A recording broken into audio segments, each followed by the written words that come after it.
Ayun, update lang mga Q sa Elias Day TV Band. Yan, kila Elias TV mga Q. So ngayong araw nga, June 22, yan, 2025, araw ng linggo po, ay rest day po ng Elias J TV Band. Ayan guys, so nag-share sila ng iba't ibang video sa kanilang sari-sariling mga social media account mga Q. So si Elias J TV mga Q ay panay TikTok po yung ginagawa ngayon guys.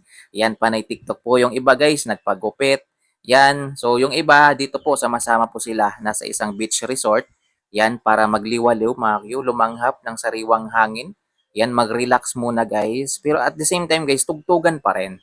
Yan, may gitara pa rin. Yan, siguro nagpa-practice po sila ng iba pang kanta na pwede nilang kantahin sa kanilang mga gig, guys. Kasi ito lang talaga yung oras nila para makapag-practice ng iba pang mga kanta. So, kanina, guys, may mga tugtugan silang ginagawa. At yung iba, guys, nagluto ng mga pagkain. Yan, kumain sila.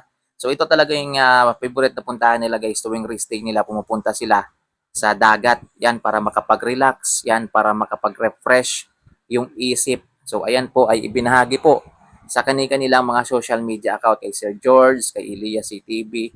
Ayan, kay Sir Kenji guys, hindi po siya makapag-upload sa kanyang Facebook page. Hindi ko alam kung ano po yung nangyari.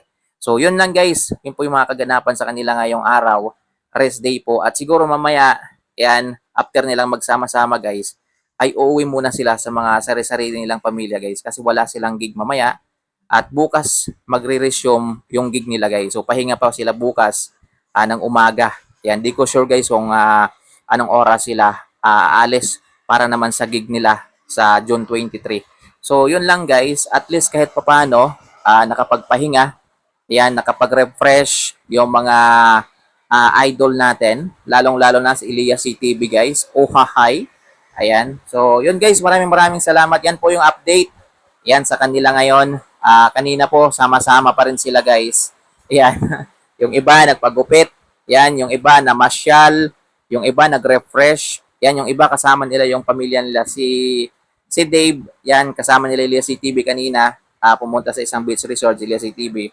Sa pagkaalam mo guys, itong hapon nagkanya-kanya na sila ng uwi muna sa sari-sarili nilang pamilya. So maganda yon guys para kahit papaano makapag-banding naman sa mga pamilya nila guys. Kasi isipin nyo, sunod-sunod yung gig nila guys, wala halos silang pahinga. Kaya ito lang talaga yung oras na makapagpahinga sila.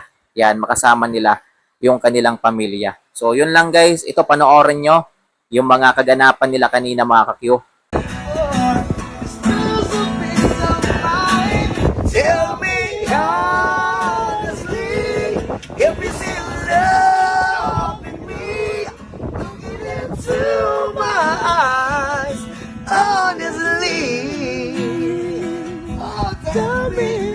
Para makasahod ka ulit. Aawitan sa ilalim ng kabilugan ng buwan. Ngayong gabi kita'y aawitan sa ilalim ng kabilugan ng buwan. Now I'm gonna sing you a song, 'cause the moon is high, the moon is high. Now I'm gonna sing you a song. Enjoy the off guys. 'Cause the moon is high, the moon is high. Ladies and gentlemen, Thank you, guys. Landero. I love you all.